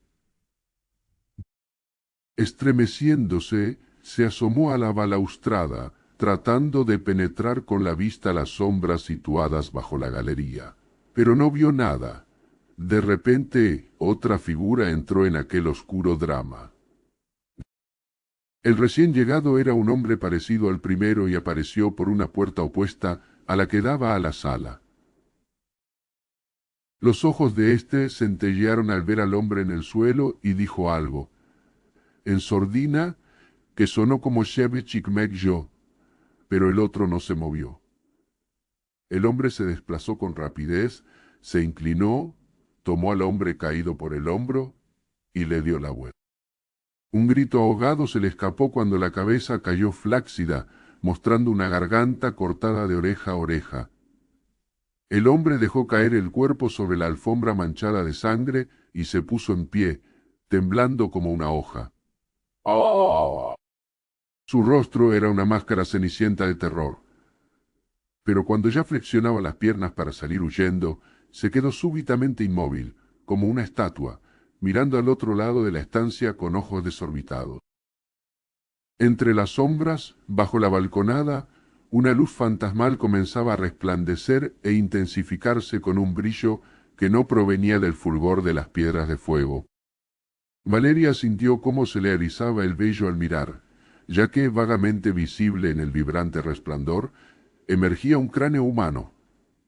Y era de esa calavera humana, aunque aterradoramente deforme, de donde parecía emanar esa espectral luz. ¡Oh! Flotaba como una cabeza sin cuerpo, salida de la noche y las sombras, haciéndose visible de forma progresiva, humana y, sin embargo, carente de lo que ella concebía como humanidad. El hombre seguía inmóvil, como una encarnación de la parálisis que provoca el horror, mirando fijamente a la aparición. El ente se apartó del muro y una sombra grotesca lo acompañaba. Poco a poco la sombra se definió como una figura humana cuyos torso y miembros desnudos brillaban blancuzcos con la tonalidad de los huesos blanqueados. El cráneo pelado que los remataba sonreía con ojos vacíos, inmerso en la bruma de su nimbo impío, y el hombre que tenía enfrente parecía por completo incapaz de apartar sus ojos de él. Estaba quieto, sosteniendo la espada en alto con dedos entumecidos y en el rostro la expresión de un hombre que ha caído víctima de las artes de un hipnotizador. Valeria comprendió que no solo el miedo lo mantenía paralizado. Alguna infernal cualidad de ese resplandor vibrante le robaba la capacidad de pensar y obrar. Ella misma, a salvo en lo alto, sintió el débil impacto de una indescriptible emanación que era una amenaza para la cordura. El horror se deslizó hacia su víctima y ésta se movió por fin, pero fue solo para dejar caer la espada, desplomarse de rodillas y taparse los ojos con las manos. En silencio, aguardó el golpe de la hoja que ahora refulgía en manos de la aparición, que se alzaba sobre él como la muerte triunfante sobre la humanidad. Valeria actuó según el impulso repentino de su impetuosa naturaleza. Con un gesto de tigre saltó sobre la balaustrada y cayó al suelo tras la espantosa forma. Esta se volvió al oír como sus botas blandas golpeaban el pavimento, pero mientras se daba la vuelta la aguda hoja de Valeria golpeó, y ésta sintió un fiero júbilo al notar que la punta se hundía en carne y hueso sólido. La aparición lanzó un grito gorgoteante y cayó atravesada de lado a lado. Al desplomarse, el cráneo ardiente salió rodando y mostró una espesa mata de pelo negro y un rostro oscuro, contorsionado por las convulsiones de la muerte. Bajo aquella máscara horrible había un ser humano, uno similar al que hincaba las rodillas en el suelo. Este último había abierto los ojos al oír el golpe y el grito, y ahora contemplaba con atónito asombro a la mujer de piel blanca que se alzaba sobre el cadáver con una espada goteante en la mano. Se puso en pie, boqueando como si la visión casi hubiera alterado su cordura. Valeria se sorprendió al darse cuenta de que lo entendía. Murmuraba en estigio, si bien el dialecto no le era familiar. ¿Quién eres? ¿De dónde sales? ¿Qué haces en Xuchol? Luego prosiguió sin esperar su respuesta. Pero debes de ser amiga. Seas diosa o diablesa, eso no importa. Has matado a la calavera ardiente. Había un hombre bajo ella. Después de todo, creíamos que era un demonio que ellos habían conjurado en las catacumbas. Escucha. Interrumpió sus desatinos y se embaró, forzando los oídos con dolorosa intensidad. Valeria no consiguió oír nada. Hemos de apresurarnos, musitó él. Están al oeste del gran vestíbulo. Deben de estar rodeándonos. Ahora mismo tienen que estar acercándose sigilosamente a nosotros. Le aferró la muñeca en un apretón convulsivo del que ella no se pudo zafar. ¿Quiénes son ellos? Exigió saber Valeria. Él la miró aturdido por un instante, como si no pudiese comprender su ignorancia. Ellos, tartamudeó incierto, pues el pueblo de Sotalank, el clan del hombre que acabas de matar. Viven en la puerta este. ¿Me estás diciendo que esta ciudad está habitada? Exclamó. Sí, sí. Temblaba de impaciencia y aprensión. Vamos, rápido. Tenemos que volver a Teculli. ¿Qué es eso? El asentamiento de la puerta oeste. De nuevo la tomó por la muñeca y tiró de ella hacia la puerta por la que acababan de entrar. Grandes gotas de sudor caían de su frente oscura y los ojos le llameaban de terror. «¡Espera!», gruñó Valeria liberando la mano. «No me toques o te parto la cabeza. Ni...» «¿Qué está pasando aquí? ¿Quién eres tú? ¿A dónde quieres llevarme?» Él recobró un poco el control, al tiempo que lanzaba miradas a todos lados y comenzó a hablar tan rápido que se atropellaba con las palabras. «Me llamo Techol. Soy de Tecuhltli. Ese hombre que está ahí con el cuello cortado y yo vinimos a las salas del silencio a tender una emboscada a algún sotalanca. Pero nos separamos y cuando volví, lo encontré aquí, con la garganta rajada. La calavera ardiente lo hizo, por supuesto, y me habría matado a mí si tú no hubieras acabado con ella. Pero quizá no vino solo. Otros sotalancas tienen que haber venido. Los mismos dioses temen la suerte de aquellos a los que cogen vivos. Solo de pensarlo se estremeció como sacudido por la fiebre, y su piel oscura se volvió cenicienta. Valeria lo miró desconcertada. Ella se daba cuenta de que había cierta lógica tras aquella palabrería, pero no tenía el menor sentido para ella. Se volvió hacia la calavera, que aún brillaba y latía en el suelo, y desplazó un pie hacia él, pero el hombre que decía llamarse Techol se lo impidió con un grito. «No la toques, ni siquiera la mires. La locura y la muerte acechan en ella. Los brujos de Sotalán conocen su secreto. La encontraron en las catacumbas, donde descansan los huesos de los terribles reyes que gobernaron Suchot en los oscuros siglos del pasado. Mirarla hiela la sangre y consume el cerebro de aquellos que no están iniciados en su misterio. Tocarla causa la locura y la muerte». Ella lo miró con el entrecejo fruncido y sin saber qué hacer. No resultaba una figura tranquilizadora, con su aspecto enjuto y musculoso y sus greñas. En los ojos, más allá del brillo del terror, acechaba una luz extraña que nunca había visto en la mirada de un hombre completamente cuerdo. Y sin embargo parecía sincero en sus aseveraciones. «Vamos», imploró. Tendió una mano hacia ella, pero la retiró acto seguido al recordar su advertencia. «Eres extranjera. No sé cómo has llegado hasta aquí, pero seas diosa o diablesa, ven en ayuda de Tecuhltli y podrás saber la respuesta a todas tus preguntas. Debes de haber llegado de más allá de la gran selva, de donde vinieron nuestros antepasados. Pero has de ser amiga nuestra o no habrías matado a mi enemigo. Vamos, rápido, antes de que los sotalancas nos encuentren y acaben con nosotros». Valeria apartó la vista de su repulsivo y vehemente rostro y la dirigió a la siniestra calavera, que ardía y resplandecía en el suelo, cerca del muerto. Era como una calavera vista en un sueño, indudablemente humana pero con turbadoras deformidades y malformaciones en contorno y perfiles. En vida, el dueño de ese cráneo debió de presentar un aspecto monstruoso y extraño. ¿Estaba viva? Parecía poseer algún tipo de vida propia. Las mandíbulas se abrían y se cerraban. Su resplandor se hacía más brillante, más vivido, y la impresión de pesadilla se incrementaba también. Era un sueño. Toda la vida era un sueño. Fue la voz exaltada de Techol la que arrancó a Valeria de las brumosas cimas en las que estaba cayendo. «No mires el cráneo, no mires al cráneo», fue un grito lejano que llegaba desde abismos insondables. Fue un grito lejano que llegaba desde abismos insondables. Valeria se estremeció como un león que se sacude la melena. Su visión se aclaró. Tecotl le estaba hablando. En vida albergó el espantoso cerebro de un rey de brujos.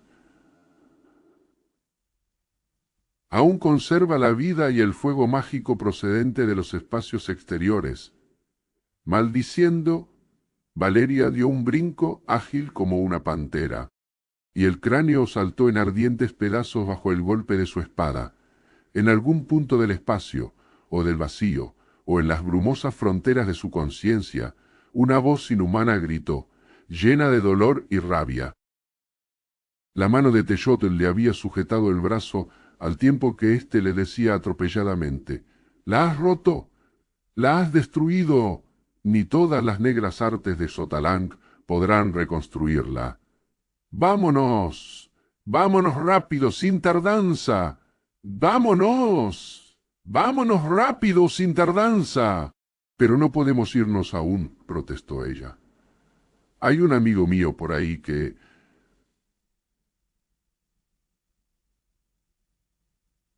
El resplandor en los ojos de su interlocutor, cuando éste miró más allá de ella con expresión de creciente espanto, hizo que se interrumpiera. Se volvió justo a tiempo de ver que 4 hombres irrumpían por otras tantas puertas, convergiendo sobre la pareja situada en el centro de la estancia.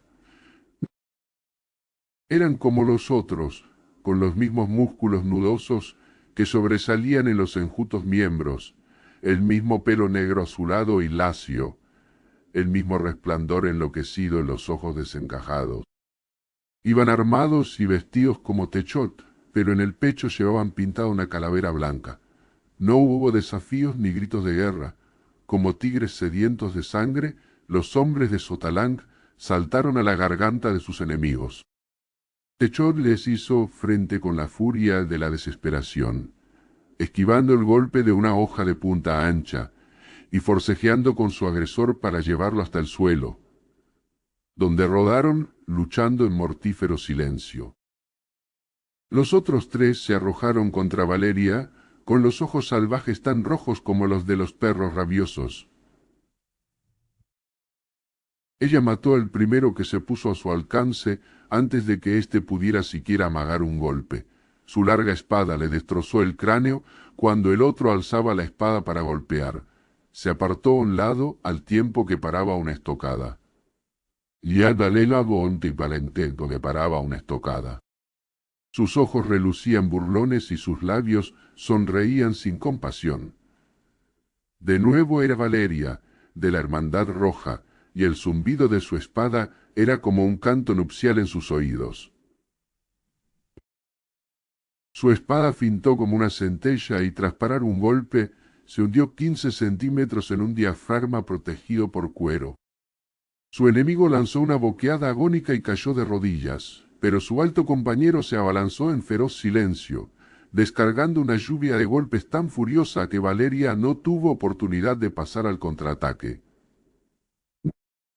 Retrocedió sin perder la calma, parando los tajos y esperando una oportunidad para contraatacar. Él no podría mantener durante mucho tiempo aquel torbellino de acero. El brazo le flaquearía, el aliento le fallaría, cedería, desfallecería, y entonces la espada de Valeria le traspasaría sin problemas el corazón. Una ojeada de soslayo le reveló que Techot tenía una rodilla puesta en el pecho de su antagonista y que trataba denodadamente, con el otro, sujetándole la muñeca, de hundirle una daga. El sudor cubría la frente de su antagonista y sus ojos eran carbones ardientes. Golpeando como lo hacía, no podía pasar ni romper la guardia. Su respiración comenzaba a quebrarse en jadeos, sus tajos empezaban a llegar erráticos.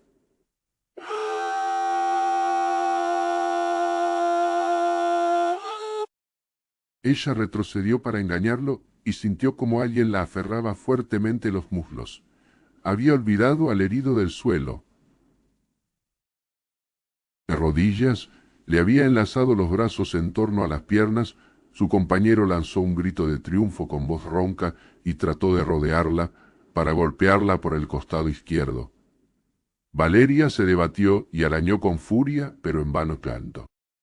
Podía librarse de su captor con un golpe de la espada, pero, de hacer tal cosa, la hoja curva del guerrero alto le hundiría el cráneo. El herido le mordió en la parte expuesta de la pierna, como una bestia salvaje. Valeria le agarró con la zurda por los largos cabellos, forzándolo a retirar la cabeza, de forma que vio cómo le centelleaban los dientes blancos y los ojos desorbitados. El Xotalanca gritó con fiereza y saltó, poniendo toda su furia en el golpe del arma. Ella paró a duras penas el golpe y el plano de su propia espada fue a chocar contra su cabeza de forma que vio las estrellas y se tambaleó. El otro alzó de nuevo la espada con un grito ronco y bestial de triunfo, y en ese momento una gigantesca silueta se cernió por detrás del sotalanca y el acero centelleó como un relámpago de luz azul. El grito del guerrero se quebró y se desplomó como un buey bajo el hacha, los sesos saliendo de un cráneo que había sido hendido hasta la garganta. —¡Conan! —exclamó Valeria. En un relámpago de furia se volvió hacia el sotalanca al que aún cogía, con la zurda por los pelos. —¡Basta, Dios! ¡Perro! Su hoja silbó al cortar el aire en arco, tan rápida como una borrosa exhalación, y el cuerpo decapitado se desplomó, derramando sangre a chorros. Arrojó la cabeza a un lado. —¿Qué diablos está pasando aquí? Conan saltó por encima del cadáver del hombre al que había matado, espadón en mano, mirando asombrado alrededor. Techotl se estaba alzando sobre el último sotalanca, que aún se revolvía en el suelo, con gotas rojas cayendo de su daga. Tenía una profunda herida en el muslo. Miró a Conan con ojos desorbitados. —¿Pero qué es todo esto? —preguntó Conan de nuevo, aún no repuesto de la sorpresa que suponía encontrarse a Valeria enzarzada en combate salvaje contra esos extraños personajes, en una ciudad que había creído vacía y deshabitada. Al volver de una infructuosa exploración por las estancias superiores, se había encontrado con que Valeria había abandonado el cuarto donde la había dejado, y sólo había tenido que seguir los sonidos de la lucha, que llegaban hasta sus pasmados oídos. —¡5 perros muertos! —clamaba Techotl, los ardientes ojos reflejando un gozo indecible. 5 muertos, 5 clavos carmesíes en la columna negra. Los dioses de la sangre sean alabados. Alzó las manos temblorosas y luego, con rostro de diablo, escupió sobre los cadáveres y pateó las caras, bailando. Exultante de júbilo infernal, sus recientes aliados lo miraban atónitos y Conan inquirió en Aquilonio: —¿Pero quién es este loco? Valeria se encogió de hombros. —Dice llamarse Techotl. De sus balbuceos he deducido que su pueblo vive en un extremo de esta ciudad de locura, y esos otros en el opuesto. Lo mejor es que nos vayamos con él. Parece amistoso, y es fácil de ver que el otro clan no lo es. Techotl había dejado de bailar y escuchaba de nuevo la cabeza ladeada como un perro. El triunfo luchaba con el miedo en su repulsivo semblante. —Vámonos sin demora —susurró. Bastante hemos hecho, 5 perros muertos, seréis bien recibidos entre mi gente, pero vámonos. Estamos lejos de Tecuhltli. En cualquier momento los sotalancas pueden llegar en número demasiado grande incluso para vuestras espadas. Guíanos, gruñó Conan. Sin perder tiempo, Techotl se lanzó por una escalera que llevaba a la galería, indicando que lo siguiesen, cosa que hicieron, desplazándose con rapidez para no quedarse atrás. Al llegar a la galería, aquel se lanzó por una puerta que daba al este, y corrió apurándose de estancia en estancia, todas ellas iluminadas por tragaluces o joyas verdes. —¿Pero qué clase de lugar es este? —preguntó Valeria por lo bajo. —Crom lo sabe. He visto a este tipo de gente antes, sin embargo, viven en las orillas del lago Suad, cerca de la frontera de Kush. Son una especie de mestizos estigios, mezcla de estos y otra raza que llegó del este hace siglos y fue asimilada. Se llaman a sí mismos tlasitlanos, pero juraría que ellos no construyeron esta ciudad. ¡Oh! El miedo de Techotl no pareció apaciguarse según se alejaban de la estancia en la que yacían los muertos. Seguía ladeando la cabeza en busca de ruidos que delatasen una persecución y observaba con ardiente intensidad cada portal por el que pasaban. Valeria se estremeció a su pesar. No temía a hombre alguno.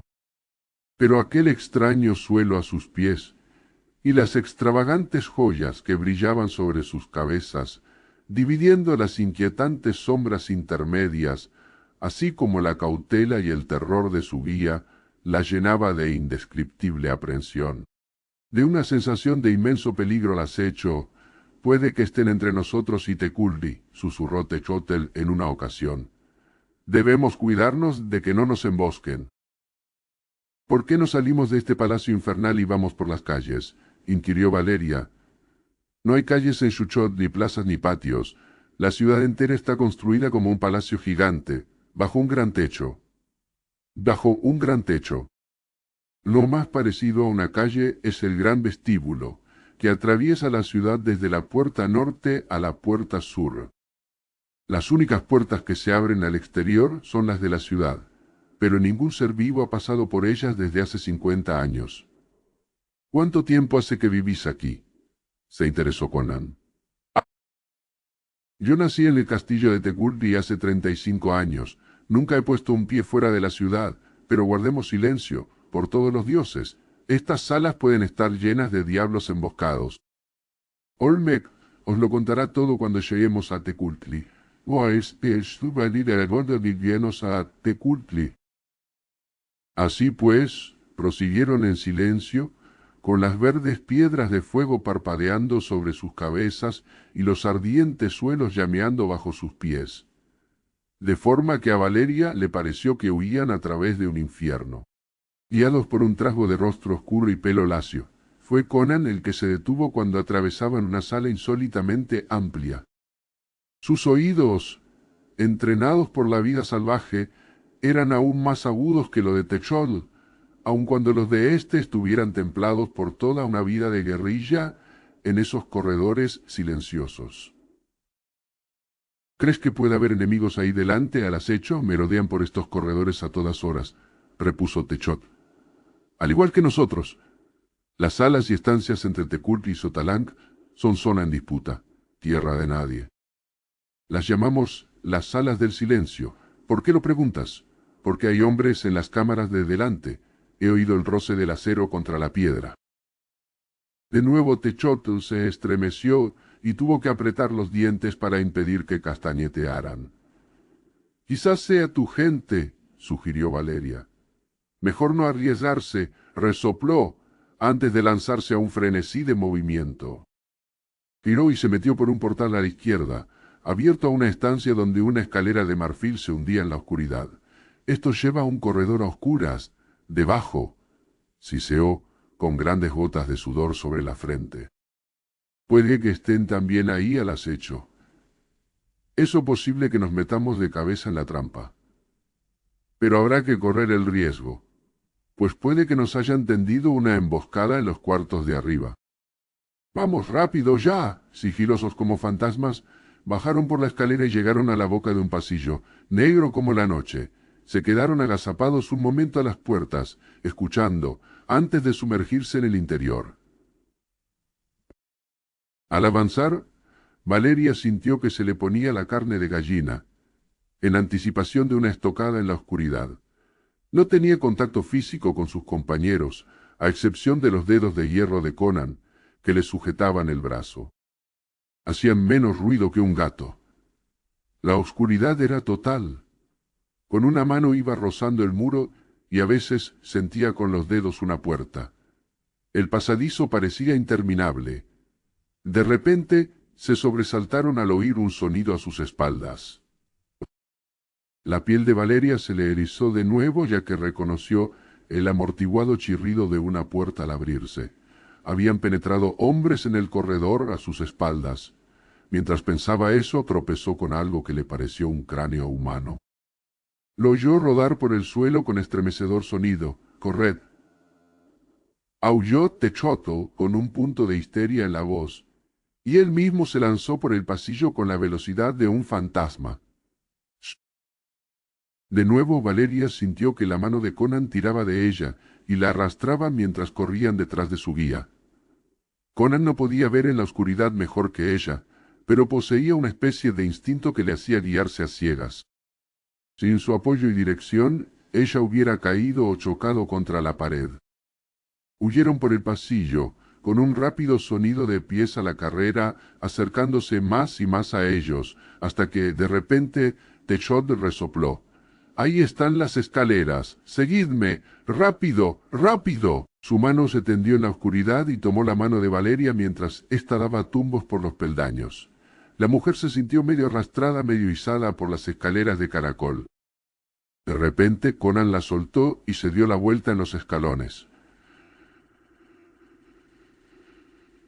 Los oídos y los instintos le advertían de que sus enemigos estaban ya encima. Los sonidos no eran solo de pies humanos. Algo llegaba arrastrándose por los peldaños, algo que se deslizaba y chasqueaba, y helaba el aire. Conan golpeó con su gran espada y sintió que la hoja cortaba algo que podría haber sido carne y sangre, y que acababa golpeando el suelo. Algo tocó su pie y le heló como el roce de la escarcha. Luego, la oscuridad se vio sacudida por una espantosa agitación y convulsiones, y un hombre lanzó un grito de agonía. Un momento después Conan subía corriendo la escalera de caracol y salía a través de la puerta abierta de arriba. Valeria y Techot ya la habían cruzado, y este último la cerró y echó el cerrojo, el primero que Conan veía desde que habían cruzado las puertas de la ciudad. Luego se dieron la vuelta y corrieron a través de la iluminada estancia, y al salir por la otra puerta, Conan miró a su espalda y vio que el anterior portón gemía y se estremecía bajo una gran presión aplicada con violencia desde el exterior. Techotl, aunque no disminuyó su velocidad ni sus precauciones, parecía más confiado. Tenía el aire del hombre que ha llegado a terreno propio, a zona amiga.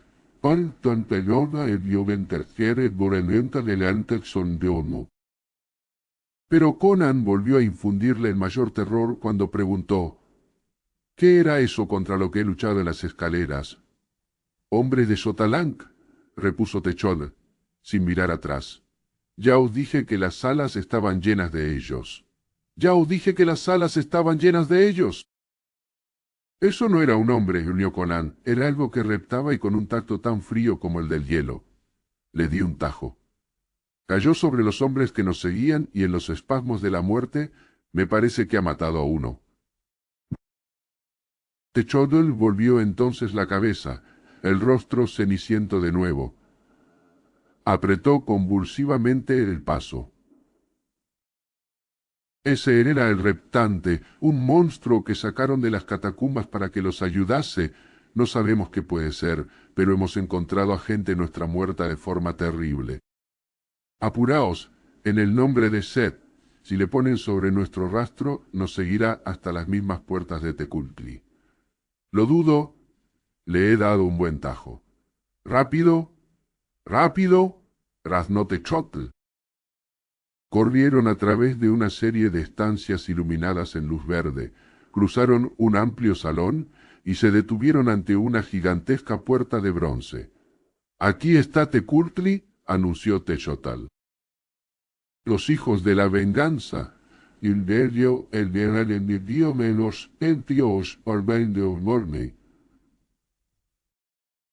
Techotl golpeó la puerta de bronce con el puño cerrado y luego volvió la cabeza para poder observar a través del vestíbulo. Ha habido hombres que han muerto ante esta puerta cuando ya creían encontrarse a salvo. «¿Por qué no nos abren?», preguntó Conan. «Están observándonos a través del ojo. Les desconcierta vuestra presencia». Alzó la voz para llamar: «Abre la puerta, Cecelán». «Soy yo, Tecotl, y vengo con amigos llegados del amplio mundo que hay más allá de la selva. Nos abrirán», aseguró a sus aliados. «Pues mejor que lo hagan rápido», apuntó sombrío Conan. «Oigo que algo viene arrastrándose por los suelos hacia esta sala». Techotl se tornó de nuevo ceniciento y comenzó a porrear la puerta con los puños, al tiempo que gritaba: «¡Ah! ¡Abrid, malditos seas, abrid! Tenemos al reptante a los talones». Mientras aún golpeaba y vociferaba, el portón de bronce se abrió, mostrando una pesada cadena atravesada a la entrada, sobre la cual se erizaban lanzas. Tras estos, unos rostros fieros los observaron con intensidad un instante. Luego la cadena se abatió y Techot tomó por los brazos a sus amigos, preso de nerviosa excitación, y los arrastró al otro lado del umbral. Una mirada de reojo, justo cuando la puerta se estaba cerrando, vio a Conan una turbia visión de toda la sala, y a medias llegó a entrever, al otro extremo, una forma de Ofidio que entraba arrastrándose lenta y penosamente. En el campo de visión, sacando una lengua bífida con la odiosa cabeza oscilando cubierta de sangre. Luego, la puerta, al cerrarse, le impidió ver más. Una vez dentro de la sala cuadrada, se pasaron los pesados cerrojos y la cadena se volvió a poner en su posición. Aquella puerta estaba forjada para soportar los embates de un asedio. Había 4 hombres de guardia, gente de la misma raza de piel oscura y cabellos greñudos que Techot, con lanzas en las manos y espadas al cinto. En el muro próximo a la puerta había una complicada estructura de espejos que Conan supuso era el ojo al que se había referido Techot, dispuesto de forma que a través de una ranura angosta podía verse el exterior sin ser descubierto. Los 4 miraban asombrados a los extranjeros, pero no hicieron preguntas ni pidieron explicaciones a Techot. Este se movía ahora con desenvoltura, como si se hubiera sacudido cualquier sentimiento de indecisión y miedo que lo envolviera, en cuanto había traspuesto el umbral. «Venid», instó a sus nuevos amigos, pero Conan miró hacia la puerta. Anna miró hacia la puerta. «¿Qué pasa con nuestros perseguidores? No tratarán de atacar la puerta». Techot negó con la cabeza. «Saben de sobra que no pueden derribar la puerta del águila. Huirán de vuelta a Sotalanc, acompañados de su reptante demonio. Venid, os presentaré a los gobernantes de Tecuhltli». Uno de los 4 guardianes abrió la puerta opuesta a aquella por la que habían entrado, y por ella accedieron a un pasillo que, como la mayoría de las estancias de ese nivel, estaba iluminada tanto por claraboyas como por los racimos de parpadeantes joyas de fuego, pero al revés que las otras estancias por las que habían cruzado, esta sala se veía habitada. Tapices de terciopelo adornaban las lustrosas paredes de jade, ricas alfombras cubrían los suelos carmesíes y los asientos, bancos y divanes de marfil, lucían todos cojines de satén. La sala terminaba en una puerta ornada ante la que no había guardias. Sin ceremonia alguna, Techot abrió la puerta e introdujo a sus amigos en una amplia estancia, donde unos 30 hombres y mujeres de piel oscura descansaban en reclinatorios forrados de satén, aunque enseguida se alzaron con exclamaciones de sorpresa. Todos los hombres, excepto uno, eran del mismo tipo que Techot, y las mujeres eran igualmente morenas y de ojos extraños, aunque hermosas a su peculiar modo. Estas vestían sandalias, corpiños dorados y ligeras faldas de seda sujetas con ceñidores incrustados de gemas, y las melenas negras, cortadas rectas a la altura de los hombros desnudos, lucían diademas plateadas. En un ancho asiento de marfil, sobre una tarima de jade, se sentaban un hombre y una mujer que diferían bastante de los otros. Él era un gigante con pecho enorme y las espaldas de un toro. Al contrario que el resto, mostraba una espesa barba entre negra y azulada que le llegaba casi hasta la ancha faja. Vestía una túnica de seda morada que reflejaba cambios de color a cada movimiento, y una de las amplias mangas, vuelta sobre el codo, dejaba al aire un antebrazo macizo, de músculos enormes. La banda que sujetaba sus guedejas negro-azuladas estaba cuajada de joyas resplandecientes. La mujer que se sentaba a su lado se puso en pie con una brusca exclamación en cuanto entraron, y sus ojos, pasando sobre Conan, fueron a fijarse con ardiente intensidad en Valeria. Era una mujer alta y esbelta, la más bella con diferencia de todas las mujeres del salón.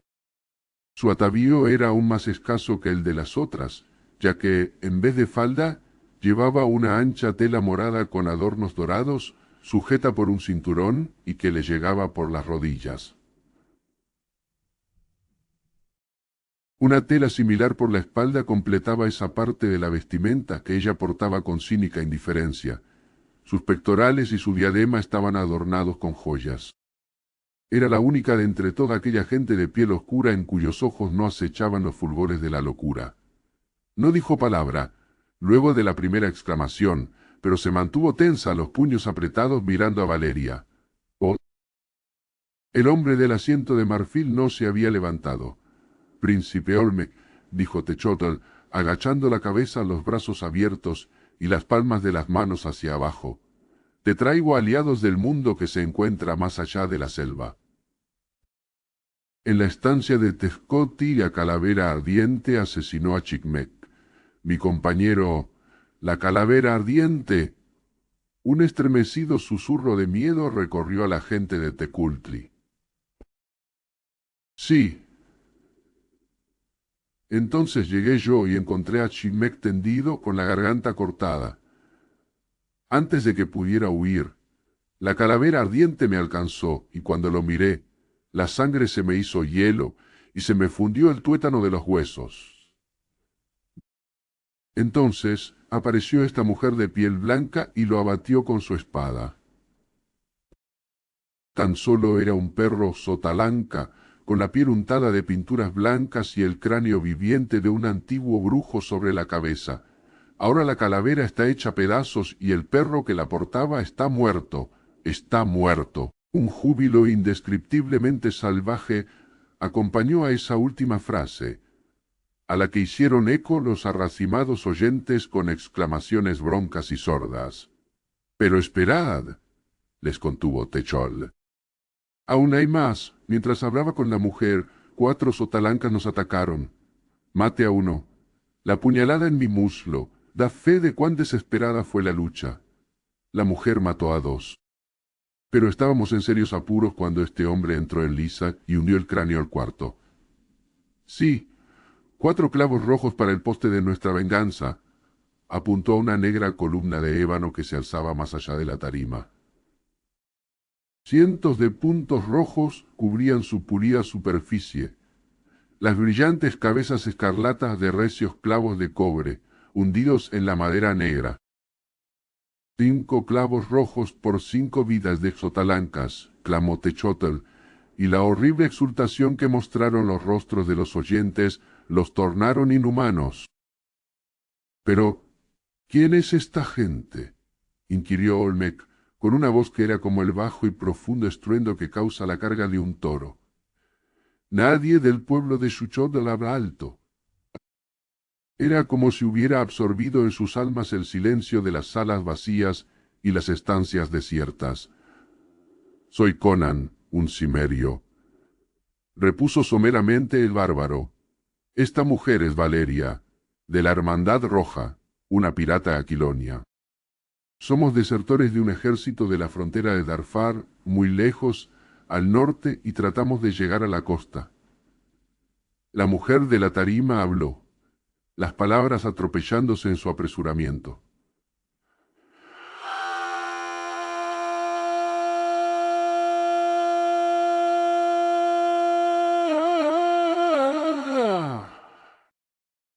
«Nunca llegaréis a la costa. No hay escapatoria de Xuchotl. Pasaréis el resto de vuestras vidas en esta ciudad». «¿Qué estás diciendo?», gruñó Conan, llevando la mano al pomo de su espada y adelantándose un paso para encararse, tanto con los 2 que estaban en la tarima como con el resto de los presentes. «¿Acaso insinúas que somos prisioneros?». «Ella no ha dicho tal cosa», me dio Olmec. «Somos vuestros amigos. No pondremos traba alguna a vuestros deseos. No pondremos traba alguna a vuestros deseos. Pero me temo que hay circunstancias que hacen imposible que salgáis de Xuchotl». Los ojos de Olmec relampaguearon al mirar a Valeria, pero los apartó al instante. «Esta mujer está cela», dijo. «Es la princesa de Tecultli». «Pero traed comida y bebida a nuestros invitados». Sin duda han de estar hambrientos y cansados tras su largo viaje. Señaló una mesa de marfil, y los aventureros, luego de consultarse con la mirada, tomaron asiento. El cimerio recelaba.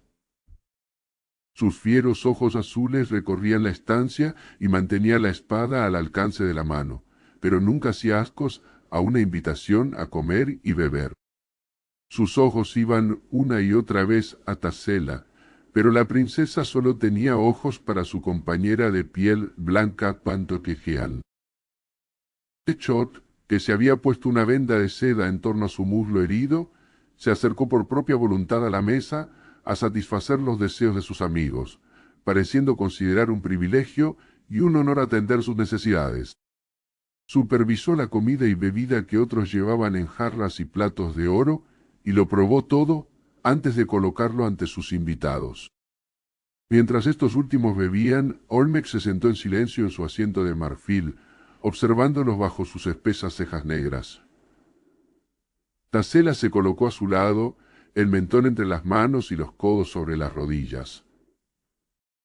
Sus ojos enigmáticos y oscuros, que ardían con luz misteriosa, no abandonaban ni por un momento la flexible figura de Valeria. Tras ella se sentaba una joven hermosa y sombría que agitaba un abanico de plumas de avestruz con ritmo lento. La comida consistía en fruta de una especie desconocida para los vagabundos, muy agradable al paladar, y la bebida era un vino ligero y rojo de sabor embriagador. «Venís de lejos», dijo al cabo Olmec. «He estudiado los libros de nuestros padres.